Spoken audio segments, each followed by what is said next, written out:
Hey guys, it's Jacob here, and my topic I chose to address in this assignment is when when code status should be assessed. So this is basically just tackles the ethical dilemmas around code status, lots of ethical problems there, and kind of how we can solve some of these problems, how we can make these problems better. Some of these things are not cut and dry, but there are definitely some ways that we can make it better. And in my case, um, there was definitely some lapses in care that I believe that we could have done to kind of eliminate what happened to the patient that I'm talking about.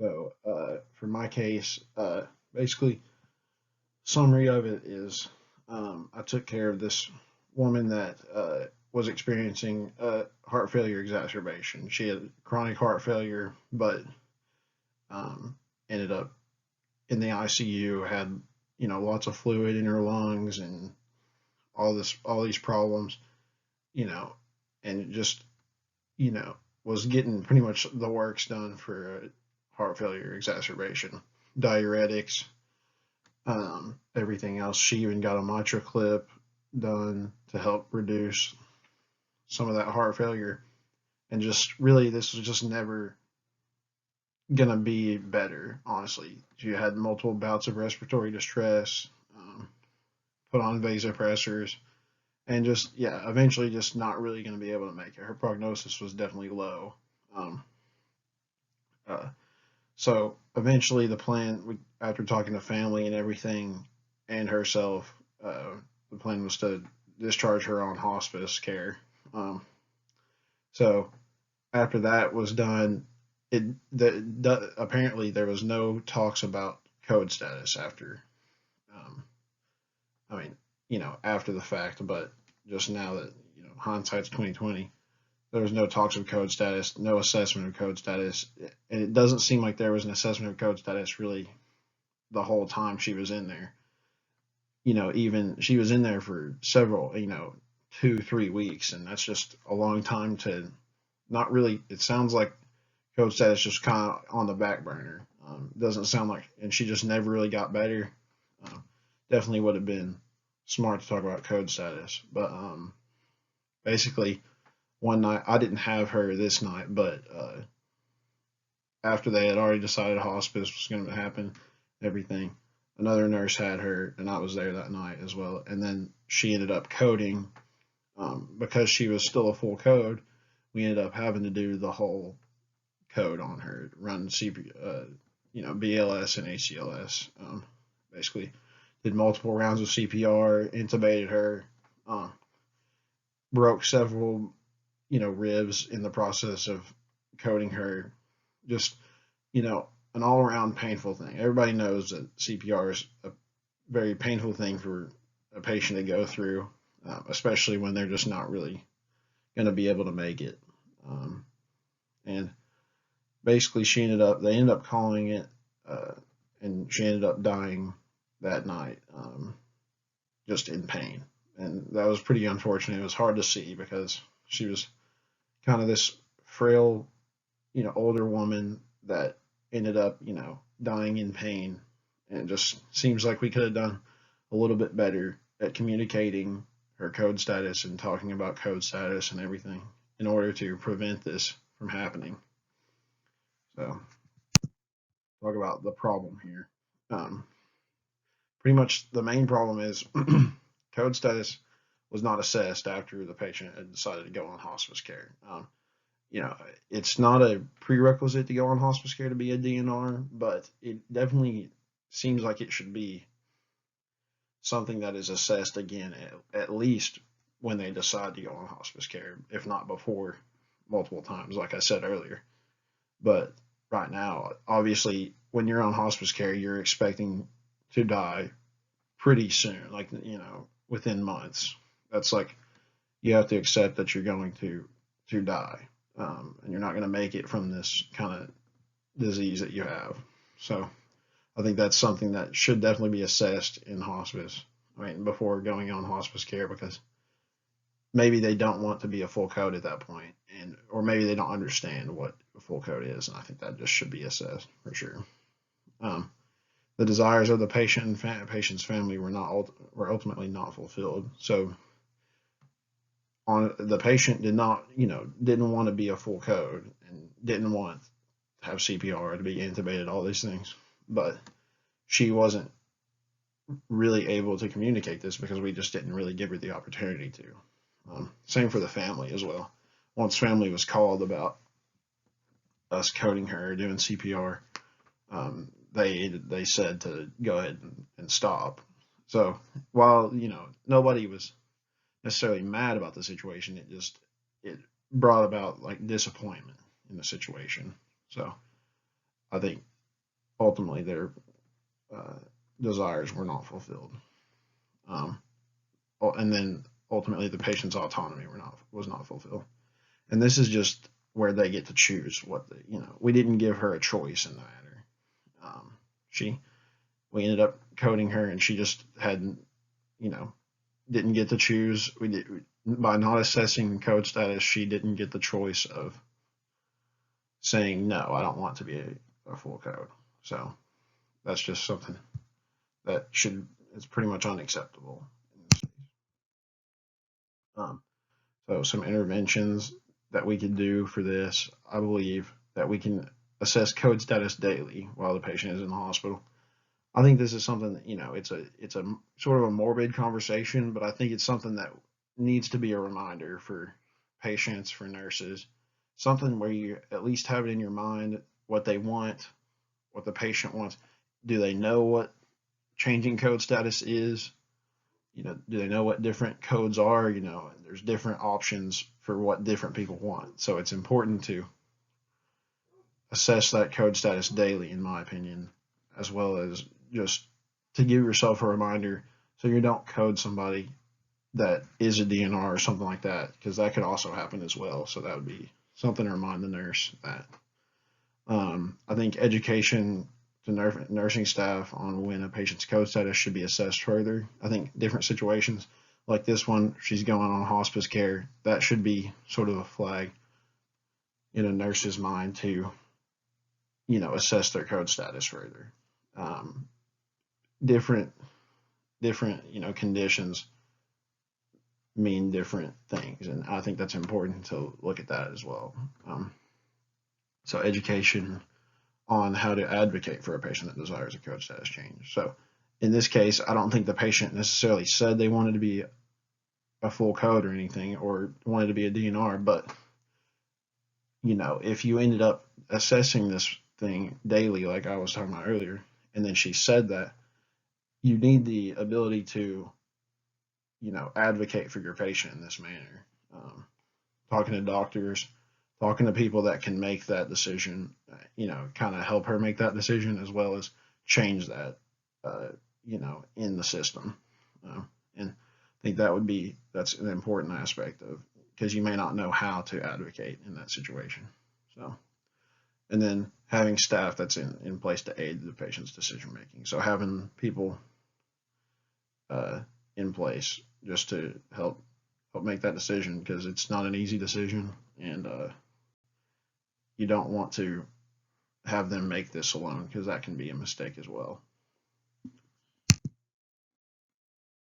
So, like I said, daily assessment of code status, it's a constant reminder of what their code status is as the nurse, so you don't accidentally code a patient that is a DNR.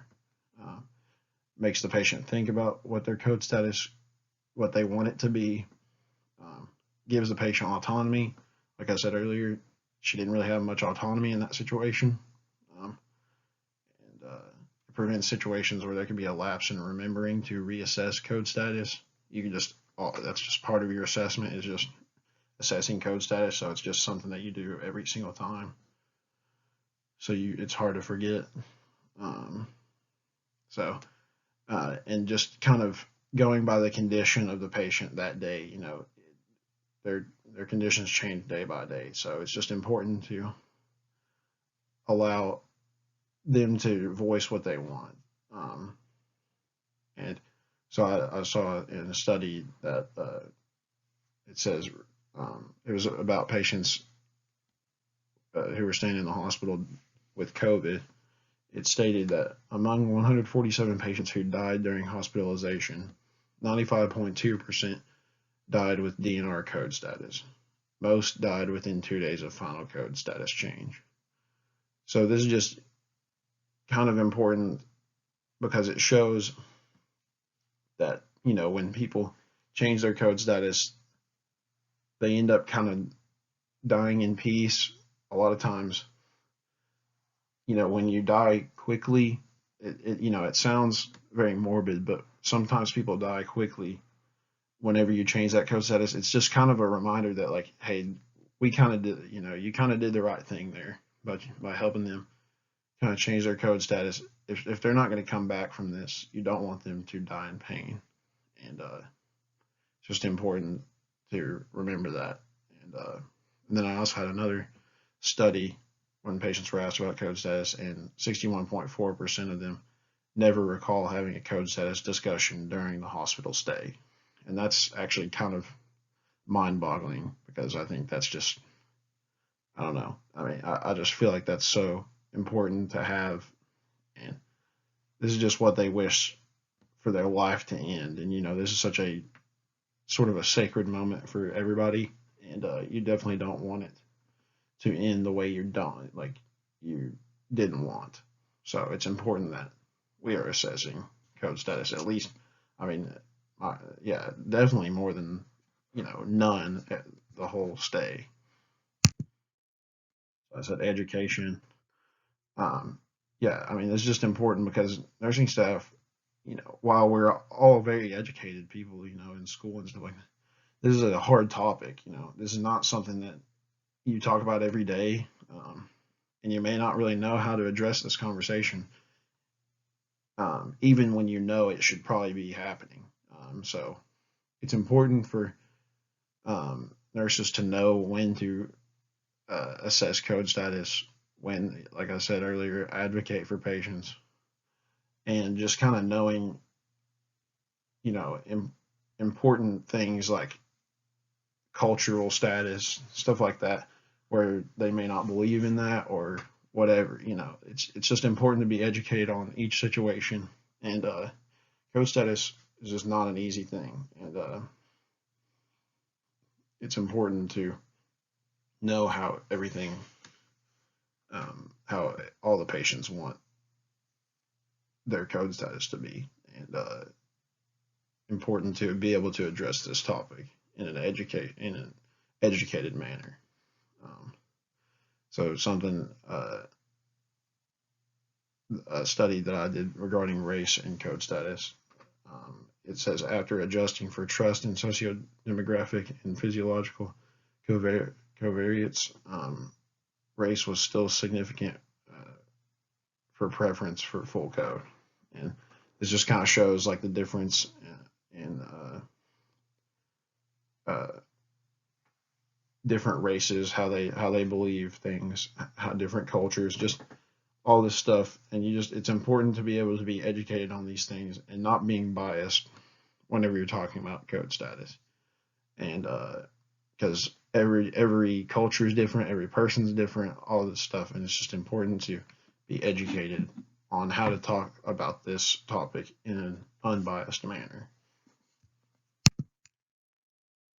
Now I'm talking about advocacy. Yeah, it's really important. This is one of the main things that nurses need to advocate for their patients for. Sometimes providers may not want the patient to be a DNR or something because maybe they did a procedure where they end up, it kind of costs them, say if they end up dying, then it costs them like their numbers look worse, something like that. But it's just important to be able to advocate for patients whenever they're suffering, stuff like that, where it's just not going to work out, and we are not doing the ethical thing by keeping them a full code when their desires are to change that code status. And it's also important for family members to advocate for the patient with family as well. Family can be a hard thing with this because oftentimes family wants everything done for a patient, and ultimately the patient doesn't want that. It's important for you to know how to advocate for your patients to their family even, and that's an important thing because you never know. Patients' family may never know what they want, what they truly want, and it's just important for us to advocate for them.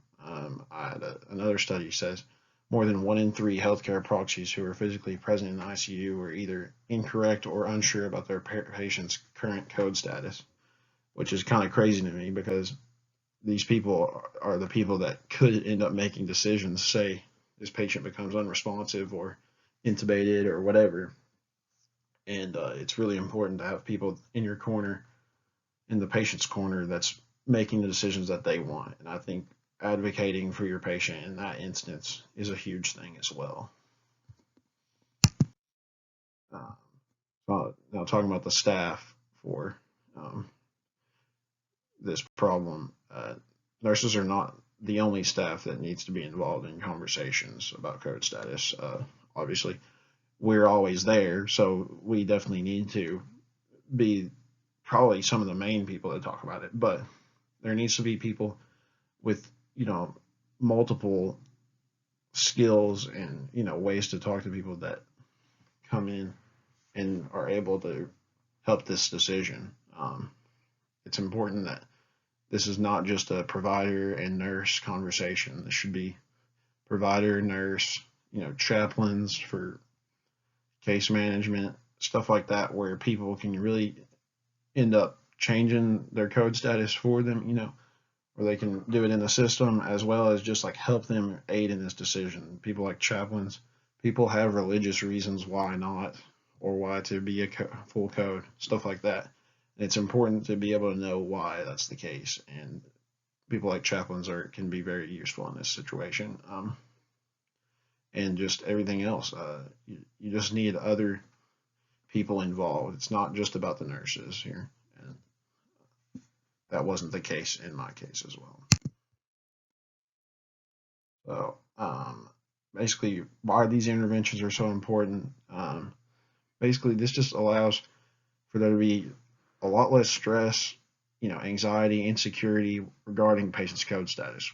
As nurses, we shouldn't be beating around the bush, so to speak, with this topic. This is something that happens in the hospital. We need to be able to do this. This is part of our, scope of practice is talking about code status and education. It's important to be able to be, not stressed out about this situation. This is, decisions regarding code status are hard to make. It's they need people to support them, and we need to be able to support their autonomy while aiding in this decision. It's important for us to help them out. While they need to make the decision ultimately, we need to help them get to that place because it's very hard to do on your own. And if you don't have anybody else in your corner, you definitely, you would like to have somebody that seems like they care about you to do this. So, and, these interventions allow patients to make their own decision on how they desire end of life care. I think this is, I think that's, if there's anything we should have the decision for, it should be end of life care. It's just such a, like I said, kind of a sacred moment in everybody's life. It's something that you definitely want to have a say in, and you don't want it to be something that you didn't have in mind, because it's just important to end up ending your life the same way that you wanted it to be. So I followed these course objectives. Basically, I was able to integrate the theoretical knowledge and evidence-based practice by using my experience on topic and how I believed it should be and research some of these ways this problem has been addressed in the past to produce the best practices to use. I showed the nurse as being the manager of care by giving the nurse a large proportion of responsibility for addressing code status.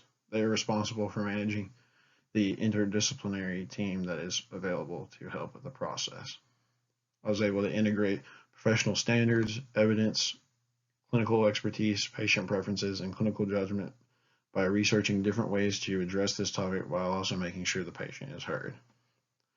I showed the impact all the practices we have used in our learning have on the outcomes of the care by showing the magnitude not using these practices has on their lives. So here's my references. So that's pretty much it on code status. I appreciate it.